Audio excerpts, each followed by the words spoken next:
La lección divina de esta tarde, en la que vamos a intentar penetrar en el texto de Juan 2, 13, 25. Y comenzamos en el nombre del Padre, y del Hijo, y del Espíritu Santo. Amén. Bueno, y saludamos cordialmente no solo a los que estáis aquí, sino también a tantas personas que siguen esta lección gracias a la grabación que hace nuestro hermano Antonio Cuervo. Varias comunidades me han dicho que se reúnen en comunidad y participan en la lección cada semana. Entonces saludamos a estas comunidades y a las personas concretas.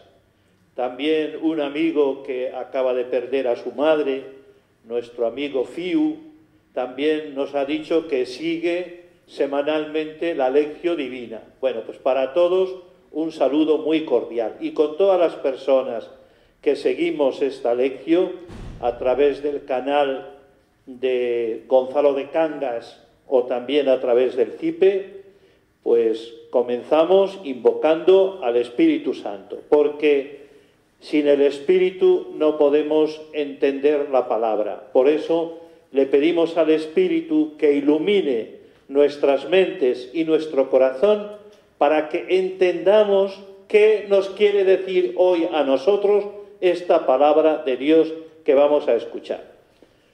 Oh Señor, envía tu Espíritu, que renueve la faz de la tierra. Ven, Espíritu Santo, ilumínanos, haznos entender los misterios de gracia y de salvación que nos revelas en la palabra. Oh Señor, envía tu Espíritu, que renueve la faz de la tierra.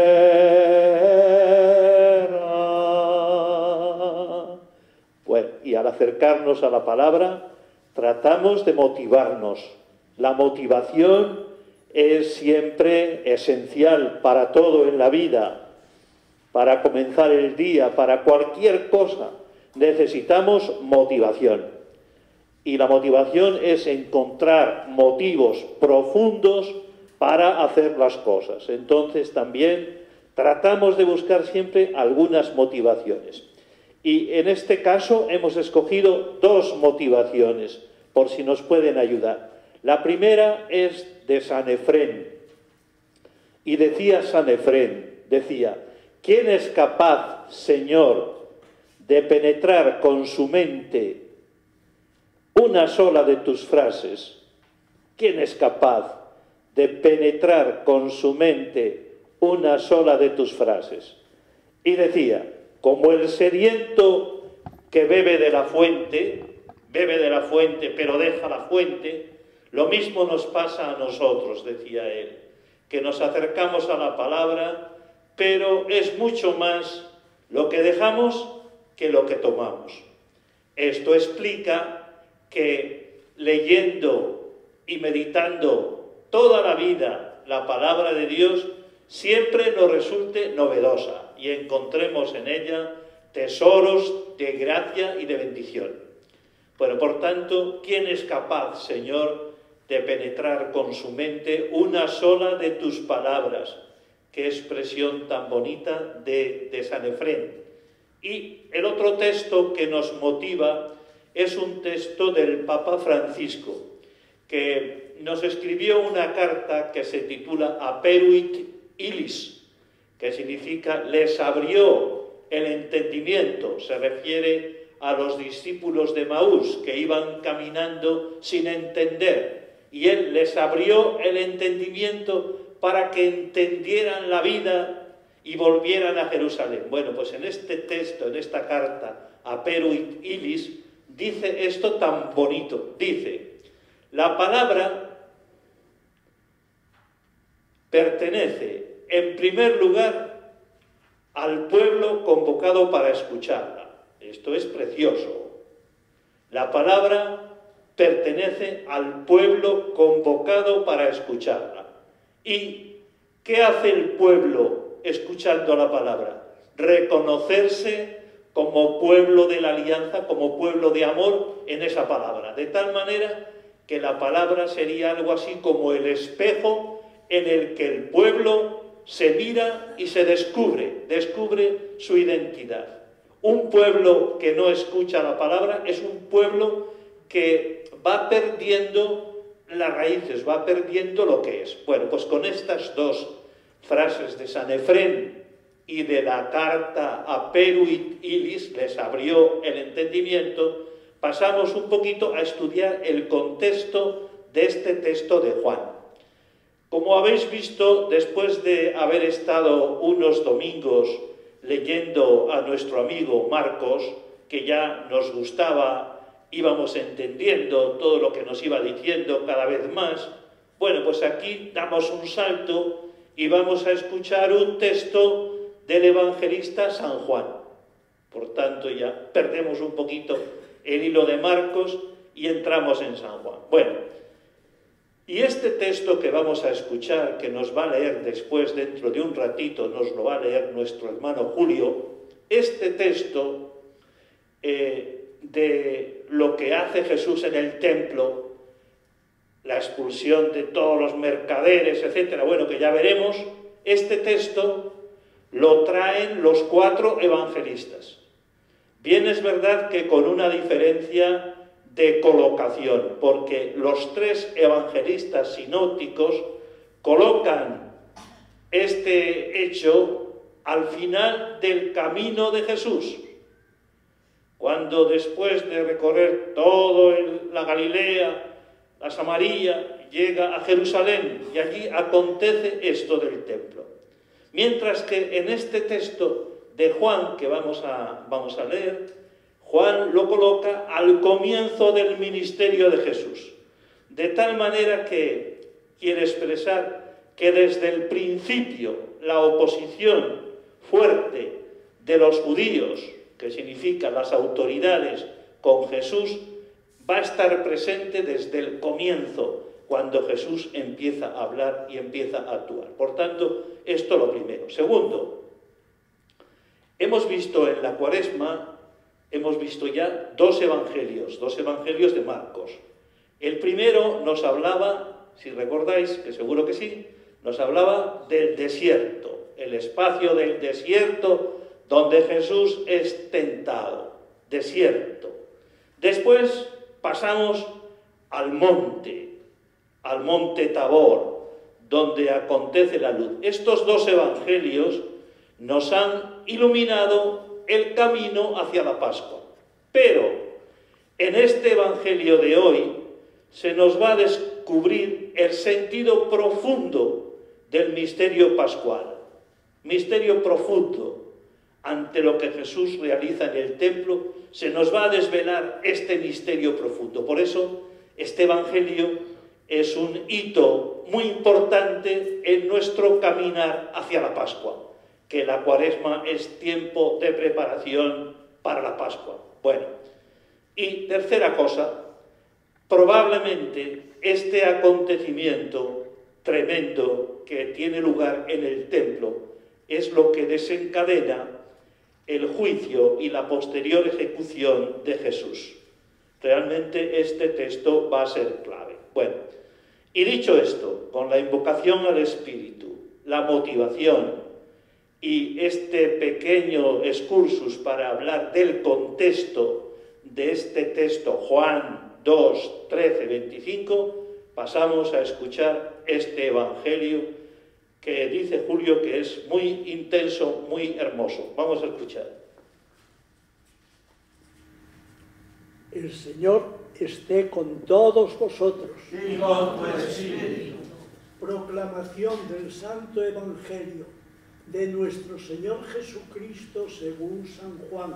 Gloria a ti, Señor.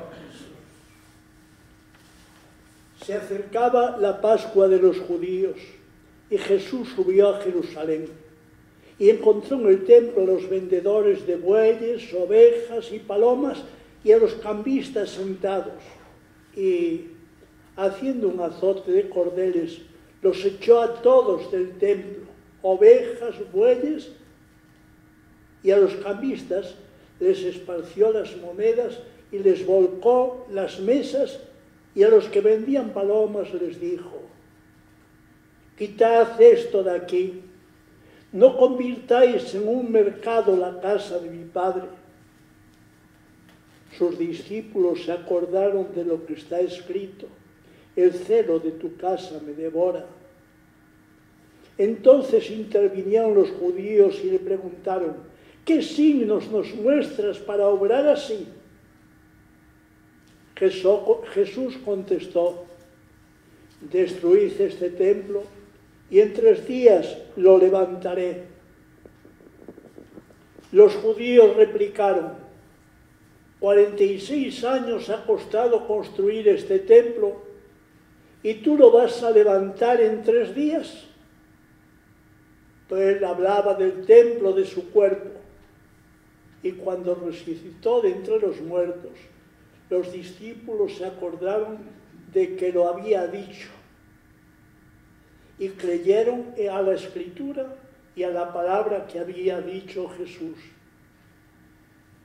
Mientras estaba en Jerusalén por las fiestas de Pascua, muchos creyeron en su nombre, viendo los signos que hacía.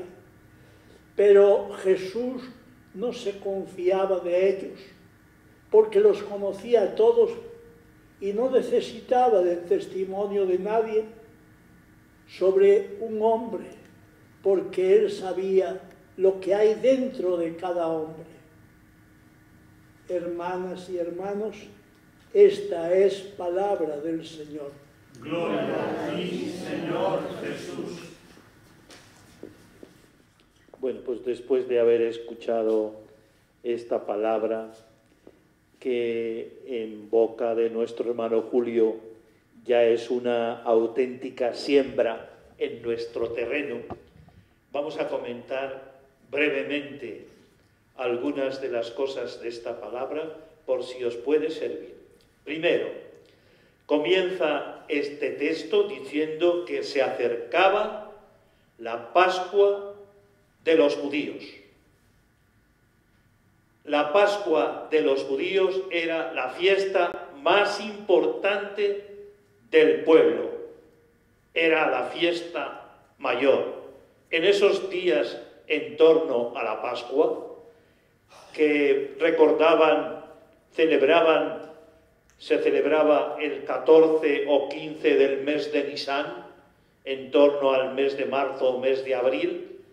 En esos días la ciudad estaba rebosante, a rebosar.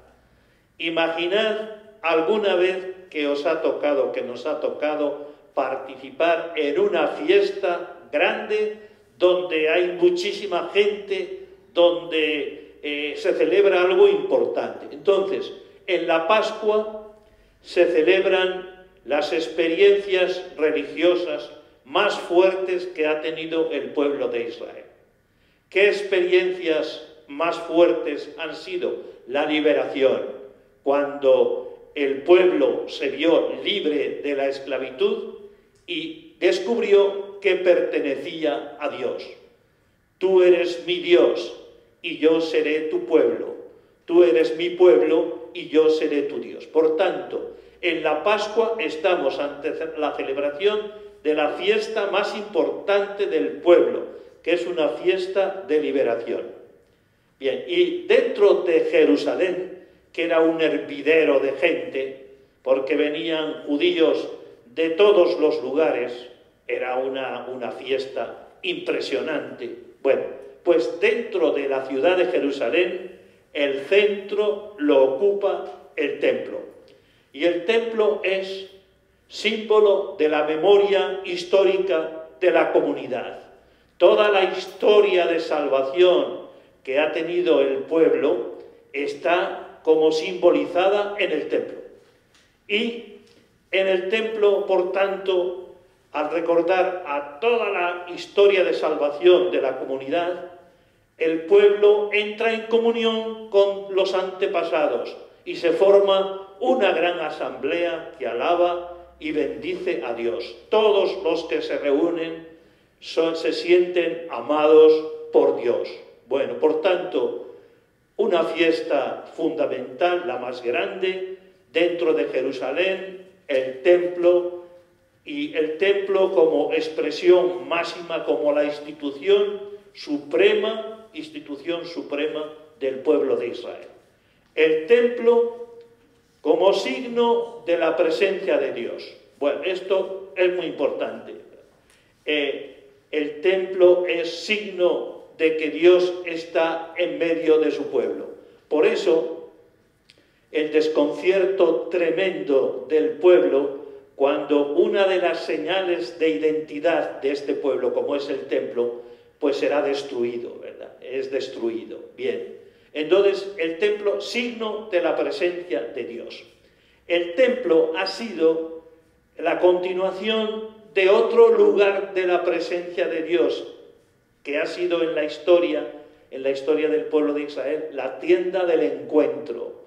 Cuando salieron de Egipto e iban por el desierto hacia la tierra prometida, les acompañaba la tienda del encuentro, donde se renovaba el rostro del elegido. Ahí entraba Moisés y se le cambiaba el rostro en la tienda del encuentro. Bueno, de aquí vamos a pasar a descubrir que Jesús es el templo vivo. El templo vivo. El templo de Jerusalén era una señal, un anticipo de Jesús como templo vivo. Y de aquí vamos a pasar a otra cosa muy importante, que es que nos dirá Jesús que cada persona es templo de Dios. Vendremos a Él y haremos morada en Él. Cada persona es templo de Dios y, por tanto, la dignidad de cada ser humano proviene de la presencia habitada de Dios en medio. Por tanto, dignidad de todo ser humano. Y podríamos ir un poquito más y decir que, como toda la creación ha sido vestida con Cristo, vestidos los dejó de hermosura, dice Juan de la Cruz cuando escribe esos versos preciosos: mil gracias derramando, pasó por estos sotos con presura, y yéndolos mirando, con sola su figura, vestidos los dejó de hermosura. Por eso podemos decir que toda la creación, y ahora somos muy sensibles a esto, toda la creación es presencia de Dios. De ahí el cuidado de la tierra, para que en ella haya comida para todos y no haya personas marginadas. Por tanto, templo, signo de la presencia de Dios. Después descubrimos que eso viene de la tienda del encuentro, qué nombre más bonito.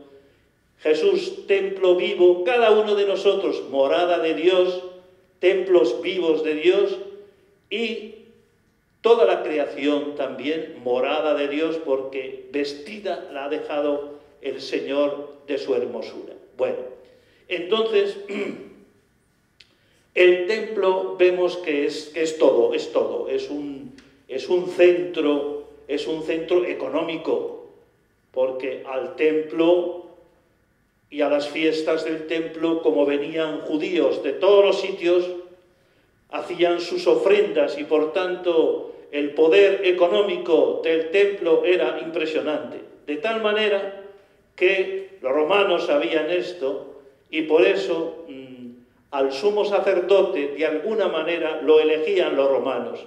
Y el sumo sacerdote tenía que pagar como un impuesto a los romanos, que eran los que dominaban al pueblo, y lo pagaban porque, aunque fuera regañadientes, porque sabían que del templo sacaban mucho dinero. porque la gente hacía muchas ofrendas. Por tanto, estamos ante un centro económico, un centro de poder. El poder lo podían tener los romanos, pero lo que dijera el Sanedrín, lo que dijeran los señores del templo, eso era fundamental. Por tanto, una estructura económica fuerte, una estructura social y también una estructura de control. De alguna manera, el templo controlaba todo lo que pasaba en las sinagogas. Y por eso, cuando nos hemos encontrado con relatos en Marcos que hablaba de la sinagoga, decíamos que en la sinagoga se percibía el poder del pueblo. Y la gente tenía miedo a los escribas que venían en nombre del templo para fiscalizar y controlar todo. Bueno, pues entonces este templo, que es llamado también por el profeta Ezequiel como un templo del que sale el agua viva de la gracia y de la bendición de Dios, este agua viva que fecunda toda la tierra y que hace que incluso el agua muerta del mar muerto se convierta en vida, y junto a ese mar vivo haya muchas cosechas, una cada mes. Bueno, por tanto, en este lugar, en este templo, en esta ciudad, es donde entra Jesús con sus discípulos de incógnito, como uno más entre tantos peregrinos que acudían al templo. Bueno, y es normal que no causara asombro, ¿verdad? Porque era desconocido. Entra con sus discípulos anónimamente como uno más. Bueno, ahí entra, por tanto, Jesús, que más que hacer fiesta les va a amargar la fiesta, ¿verdad? Pero bueno, ahí se mete Jesús. Bien, pasamos adelante para ver lo que encuentra Jesús, lo que encuentra y lo que le hierve la sangre. Bueno, ¿qué encuentra? Pues encontró en el templo a los vendedores de bueyes, a los vendedores de ovejas, a los vendedores de palomas y a los cambistas sentados. Y haciendo un azote de cordeles los echó a todos del templo, bueno, ovejas y bueyes, y a los cambistas les esparció las monedas y les volcó las mesas, y a los que vendían palomas les dijo: quitad esto de aquí, no convirtáis en un mercado la casa de mi padre. Bueno, el texto es espectacular, es precioso, tiene acción, pero tiene también una ternura. La casa de mi padre, qué bonito esto. Para Jesús el templo es la casa de mi padre. Bueno, entonces vamos a ver, vamos a situarnos, y en el templo tienen lugar los sacrificios. Sacrificios de bueyes, de vacas, de ovejas, de palomas. Bueno, entonces era normal que los peregrinos que venían de lejos pues no cargaran con un buey desde cientos de kilómetros, ¿verdad? Lo normal era que en torno al templo hubiera un mercado de animales. Era más fácil venir con dinero que venir con un buey. Bueno, pues es normal. Y allí compraban los animales que iban a sacrificar. Y después los cambistas estaban sentados. Los cambistas, pues, ¿qué hacían los cambistas? Allí llegaban monedas de todos los sitios. Y cada moneda tenía la efigie del dios o del rey extranjero, ¿verdad? Y esas monedas no podían formar parte de la ofrenda. La ofrenda la tenían que realizar con monedas del templo, monedas propias del templo. Entonces los cambistas, pues no era fácil su tarea, pero eran expertos, y entonces pesaban cada moneda a ver cuánto valor podía tener, porque no había como ahora lo que vale el dólar o lo que vale el euro, lo que no. Entonces eran expertos y estaban sentados y controlaban lo que valía cada moneda. Y les entregaban a cambio monedas del templo, que no era impuro hacer la ofrenda con esas monedas. Bueno, entonces la banca actual proviene de este origen, de estos que estaban ahí sopesando y calibrando las monedas. Bueno, entonces Jesús ve todo esto, es lo que encuentra. Un mercado, nunca mejor dicho, un mercado. Y como hemos escuchado, ¿verdad? En vez de hablar, Jesús no se pone a hacer un discurso, sino que lo que primero hace es actuar. Y los verbos que están en los versículos 14 y 15 indican una acción vertiginosa, ¿verdad? Encontró, haciendo un azote, los echó y a los cambistas les esparció, bueno, una acción intensa que realiza Jesús sin decir nada, porque hay cosas que no hace falta hablar mucho, se hacen y punto, ¿verdad? Y imaginamos que en torno a esta acción de Jesús se va creando una especie de expectativa, la gente se va acercando a ver qué pasa. Es lo mismo que nos ha pasado alguna vez cuando en una aglomeración de gente ocurre algo, alguien dice o se pelea, pues entonces acude la gente a ver. Somos muy curiosos, nos gusta ver. Bueno, pues ahí lo mismo, se forma un círculo de gente seguramente en torno a esto que hace Jesús. Bien, después de actuar, sí que habla, y habla diciendo: no convirtáis en un mercado la casa de mi Padre. Bueno, y aquí, para nuestra contemplación, sería bueno detenernos, ¿verdad? Es decir, el templo es la casa de mi Padre. Mi vida como templo es la casa de mi Padre. Mis hermanos, mis hermanas son la casa de mi Padre. Bueno, esto emociona mucho. ¿Cómo habla Jesús del templo? La casa de mi Padre. Bueno, entonces, para Jesús, la casa del Padre debe ocupar el corazón y todo lo demás sobra. Todo lo demás sobra. Pero los hombres no siempre acertamos a hacer las cosas bien. Por eso también nosotros hemos visto cómo lugares que son lugares a veces de silencio y de soledad, pues se llenan de jolgorio, etc.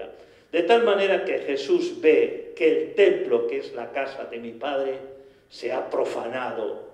Profanar significa que se ha escondido el misterio, que la gente ya no ve a Dios, ve otra cosa, ve el jaleo, ve el ruido, ve el jolgorio, pero no ve, se ha profanado. Por eso Jesús lo que hace es purificar, ¿verdad?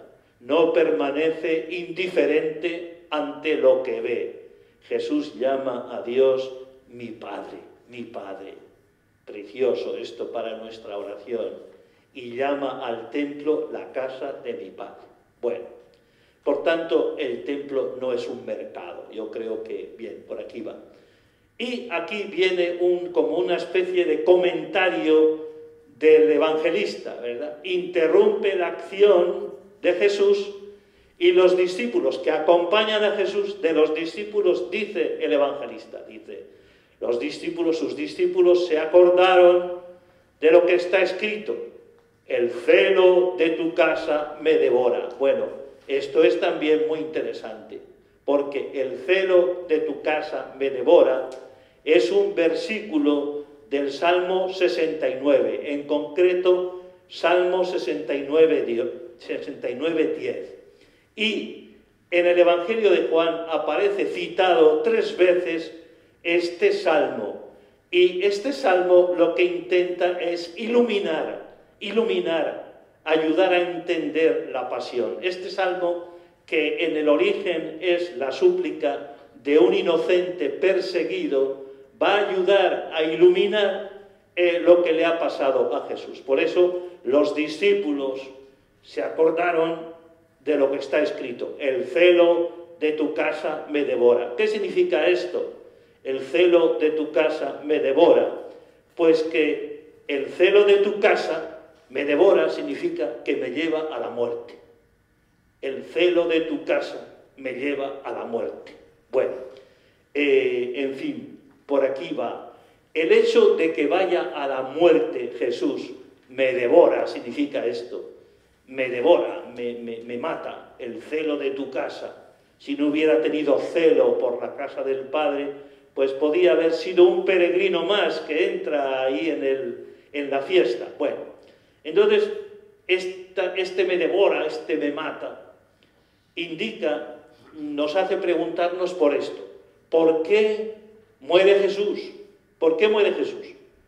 Y, bueno, no muere porque haya pecado contra Dios, que es de lo que le van a acusar. No muere por eso, sino que muere porque se ha comprometido con el Padre de una manera nunca antes vista en la historia humana. Por eso va a ser crucificado, ¿verdad? El choque tiene que ver, por tanto, con la comprensión de Dios. Jesús tiene una comprensión del Padre tan distinta de la comprensión de Dios que tienen en el entorno los judíos, que eso es lo que lo va a llevar a la muerte. Jesús no hace otra cosa que no lo vea en el Padre. Por eso Jesús es el testigo, el testimonio del Padre. Bueno, entonces vemos aquí el celo de tu casa me devora. Pasamos adelante. Bueno, entonces ha hecho Jesús todo eso con mucha energía. Se ha formado un tumulto en torno a Jesús, los discípulos y lo que ha hecho. Ha dejado a los cambistas pues sin mesa, con las monedas esparcidas, los bueyes. Bueno, imaginémonos la escena. Bueno, entonces intervienen los policías del templo, ¿verdad? Intervienen los judíos. Cuando en Juan se dice los judíos, son las autoridades. Por eso dice, entonces intervinieron los judíos y le preguntaron, ¿qué signos nos muestras para obrar así? Bueno, nos podemos imaginar con fuerza estos policías del templo que en medio de toda la gente gritan y le dicen, ¿qué signos nos muestras para obrar así como has obrado? Bueno, entonces, como digo, los judíos son las autoridades judías y exigen a Jesús que le dé un signo. En el texto griego, signo se dice semellón.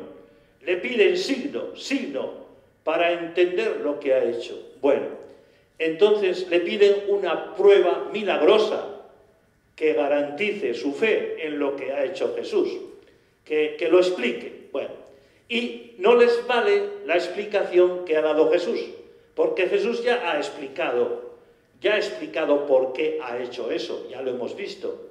Lo ha hecho porque la casa de mi Padre no es un mercado, pero esto no lo entienden, ni lo aceptan, ¿verdad?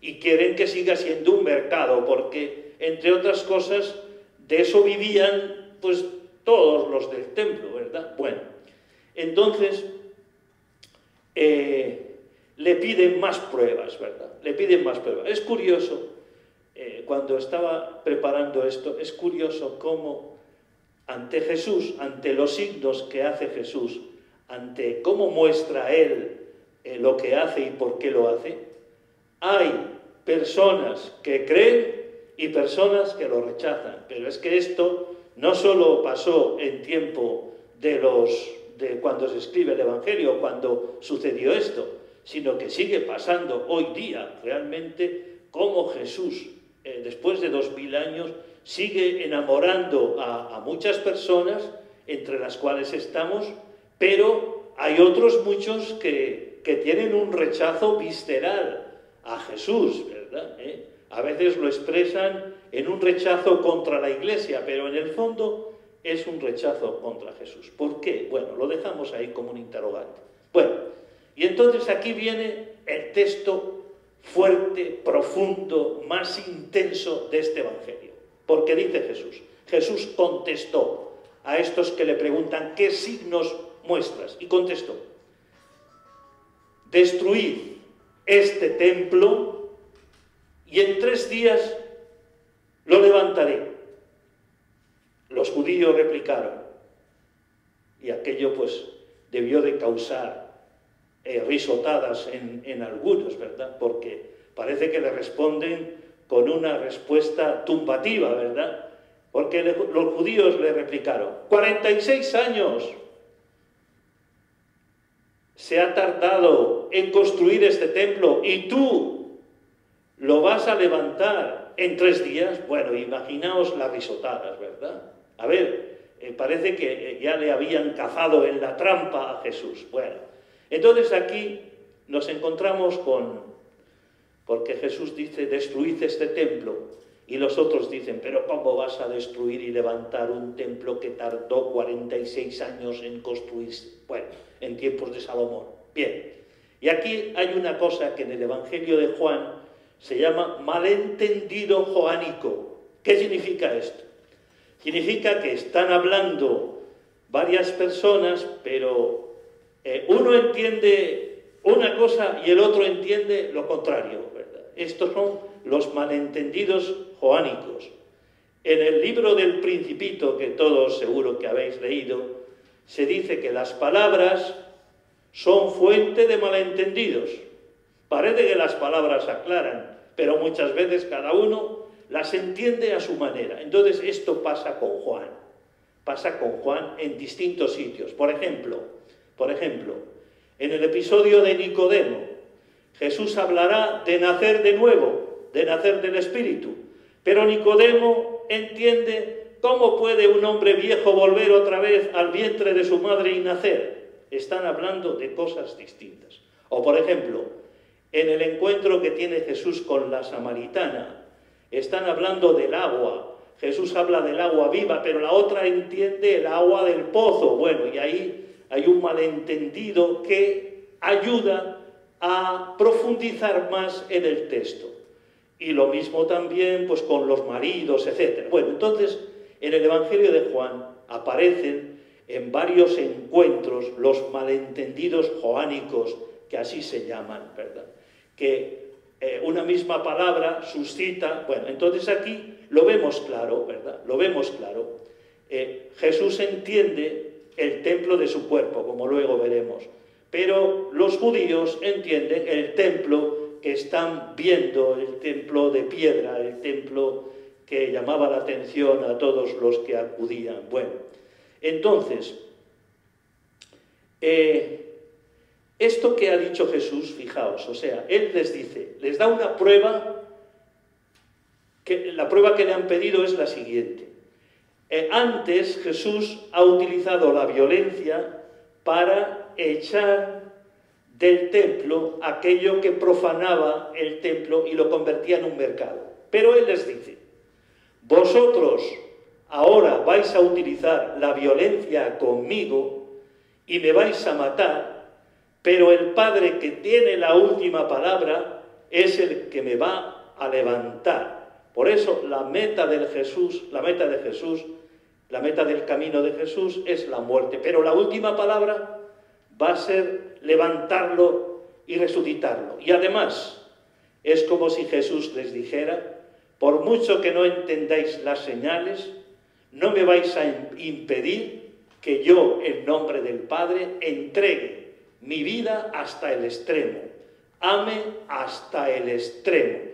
Por eso la vida de Jesús y la muerte de Jesús va a ser una expresión de amor, de tal manera que en Jesús será posible poder adorar al Padre en espíritu y verdad.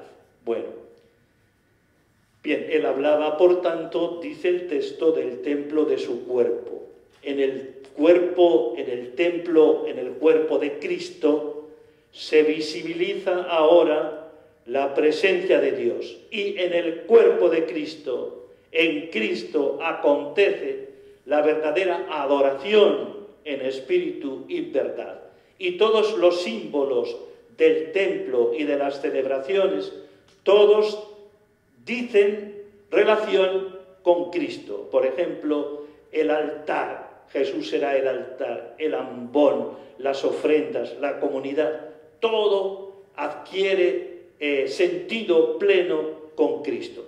Los judíos pensaban, por tanto, en un templo de piedra, que en griego se dice hierón, templo de piedra. Y Jesús está hablando del templo vivo, del templo que es Él, que se dice con la palabra noos. Bueno, pasamos adelante. Y cuando resucitó de entre los muertos, los discípulos se acordaron de que lo había dicho y creyeron a la Escritura y a la palabra que había dicho Jesús. Bueno, por tanto, este texto que acabamos de escuchar es el centro y el sentido profundo de la Pascua, ¿verdad? Me vais a matar, pero el Padre me va a levantar.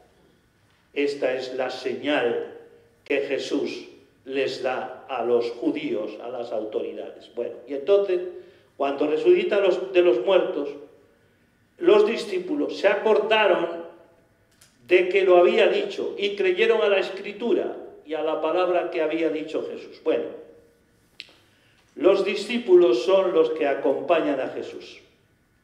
Pero no basta acompañarlo para entenderlo. Es necesaria la luz de la resurrección para comprender su misterio. Entonces, aquí aparece, Juan explica la importancia del discipulado. ¿Quiénes son los discípulos? Los discípulos son los que recuerdan. El Espíritu, dice Juan también en otro texto, el Espíritu es el que mantiene vivo en las comunidades el recuerdo de Jesús. Por eso el Espíritu se manifiesta en la comunidad cristiana, manteniendo vivo el recuerdo de Jesús. Nosotros también nos recordamos cuando estamos celebrando las exequias de un ser, de una persona, solemos cantar, acuérdate, acuérdate. Esto es lo que el Espíritu hace en nosotros. Mantiene vivo el recuerdo de Jesús. Por tanto, ¿el discípulo quién es? El discípulo es el que recuerda en el Espíritu a Jesús. Pero también, ¿quién es el discípulo? El discípulo es el que comprende a Jesús, entiende. ¿Y cómo lo entiende? A la luz de la resurrección, como les pasó a los discípulos de Maús, que les abrió la mente para que entendieran que todo eso tenía que pasar. Tercer paso del discipulado. Hemos dicho primero, recuerdan, segundo, comprenden, tercero, creen. Creen, ¿qué es creer? Meterse en la historia de Jesús. Esto lo dirá Pablo de una forma preciosa. Dirá, ya no soy yo quien vive, es Cristo quien vive en mí. Y Teresa, nuestra Teresa, en el libro de la vida, cuando está comentando los grados, las distintas maneras de los grados de oración, dirá que no solamente nosotros como discípulos decimos, ya no soy yo quien vive, es Cristo quien vive en mí, sino que decimos otra cosa mucho más profunda, en nombre de Jesús, porque es como si Jesús dijera, Él, ya no soy yo quien vive, eres tú quien vive en mí. De tal manera nos mete en su corazón y en su historia de amor, de tal manera que no solo nosotros no vivimos, sino que es Cristo quien vive, sino que nosotros vivimos en Él. Él, por el amor, nos mete en su misterio. Bueno, entonces, a estos pasos, recordar, comprender, creer, podíamos nosotros decir otro más, y es orar, orar. En el Carmelo, bueno, en el Carmelo y en mucha tradición de la Iglesia, orar, la oración acontece en la interioridad de nuestro templo, ¿verdad? Aquí sería largo, pero hermoso recordar, por ejemplo, cómo Teresa, en su pedagogía de la oración, cuando quiere mostrar en qué consiste la oración, comenzará diciendo que cada uno de nosotros tiene que entrar dentro, atención al interior, para recorrer las moradas y descubrir en la morada más profunda la presencia amorosa de Dios. Y lo mismo dirá Juan de la Cruz comentando el ¿a dónde te escondiste, amado? ¿Dónde te has escondido? Pues se ha escondido en nuestro propio corazón, de tal manera que nuestra interioridad es lugar de la presencia amorosa de Dios. Bueno, entonces, aquí se describe, ¿verdad? Los discípulos son los que se acuerdan, comprenden, creen y oran, podemos decir nosotros. Bueno, y termina el texto del Evangelio diciendo que mientras estaba en Jerusalén por las fiestas de Pascua, muchos creyeron en su nombre, viendo los signos que hacía. Pero Jesús no se confiaba a ellos, porque los conocía a todos y no necesitaba el testimonio de nadie sobre un hombre, porque él sabía lo que hay dentro de cada corazón. Bueno, es decir, hay muchos que creen, pero no son discípulos.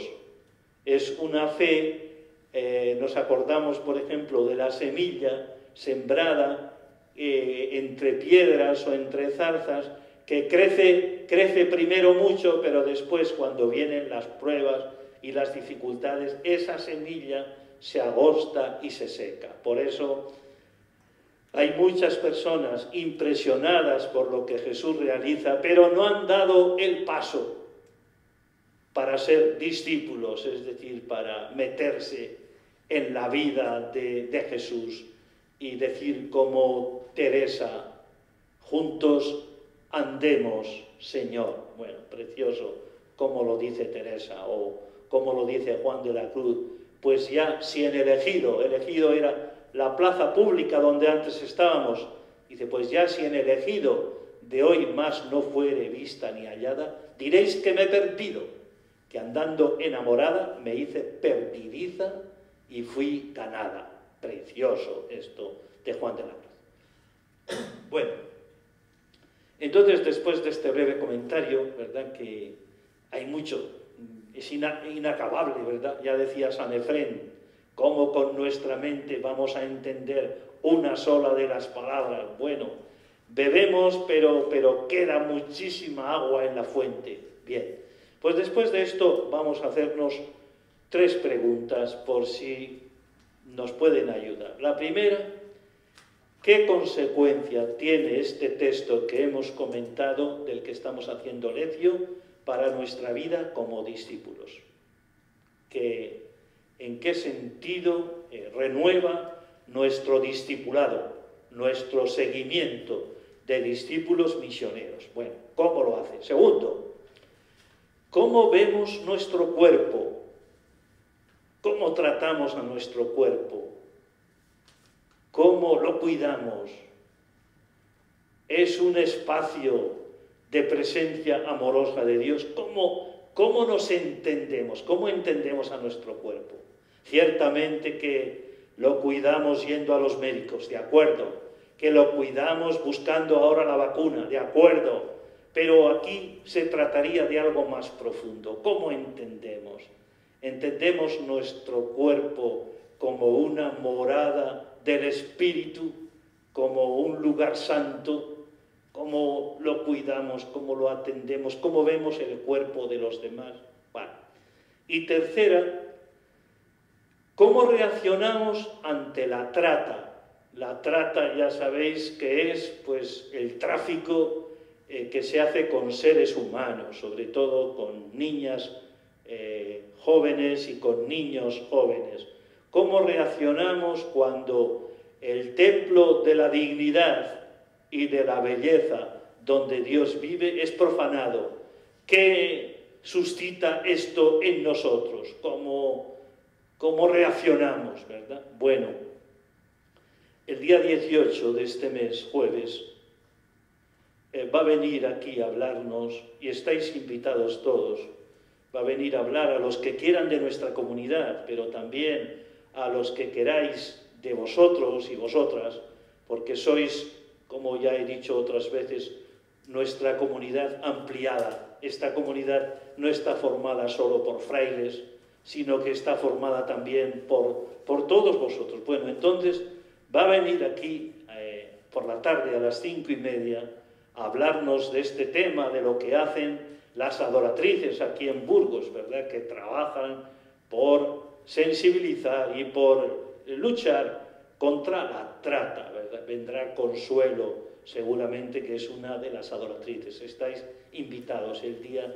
18, aquí a las 5:30 de la tarde. Bueno, orar la palabra. ¿Cómo podemos orar esta palabra? Pues se me ha ocurrido utilizar unos versículos preciosos del Salmo 27, que seguramente lo sabéis de memoria, y que os invito también a orarlos ahora juntos, junto conmigo, ¿verdad? Y dicen así, lo tenéis también en las hojas. Una cosa pido al Señor, eso buscaré, habitar en la casa del Señor por los días de mi vida, gozar de la dulzura del Señor, contemplando su templo. ¿Qué os parecen estos versos del Salmo preciosos, verdad? Bueno, entonces podríamos haber puesto otras cosas. Por ejemplo, también me acordaba yo de otro salmo, el Salmo 73, que dice cómo para entender a veces las cosas de la vida hay que entrar en los divinos santuarios, hay que entrar en la presencia habitada de Dios, hay que entrar en el corazón, en la intimidad, en la interioridad. Atención a lo interior. Bueno, vale. Y, por último, ¿cómo contamos al mundo la nueva manera de vivir? ¿Cómo contamos esto? Bueno, y he escogido como ejemplo a Santa Baquita. Ya habéis oído hablar de esta mujer, ¿verdad? Santa Baquita. Bueno, ella fue una mujer que fue vendida como esclava varias veces, bueno, y en uno de estos viajes a Italia, vendida como esclava, pues encontró a Jesús, ¿verdad? Y vivió para él, y ha sido canonizada no hace mucho, Santa Baquita. Bueno, entonces esta mujer es símbolo de África por su origen, ella era africana. Esta mujer es símbolo del absurdo del racismo por su negritud. Esta mujer es símbolo de las mujeres maltratadas por la violencia que padeció en los años de su vida, y es símbolo también de la fe de los pobres. Su única posesión fue un crucifijo. Esta mujer es símbolo de una reconciliación que encarnó. Entonces me parece que entre muchos, es un ejemplo de una mujer que fue tratada como esclava, pero que nos ayuda a nosotros a trabajar contra la trata y con todo aquello que profane la presencia de Dios en el ser humano y en también en la creación, como hemos dicho. Bueno, entonces, que este Evangelio, ¿verdad?, nos ayude a rumiarlo, a vivirlo, a disfrutarlo y a escoger, optar de nuevo por Jesús como templo vivo en el que alabamos y adoramos a Dios, Padre, Hijo y Espíritu Santo. Amén. Buenas tardes y hasta el próximo martes, si Dios quiere.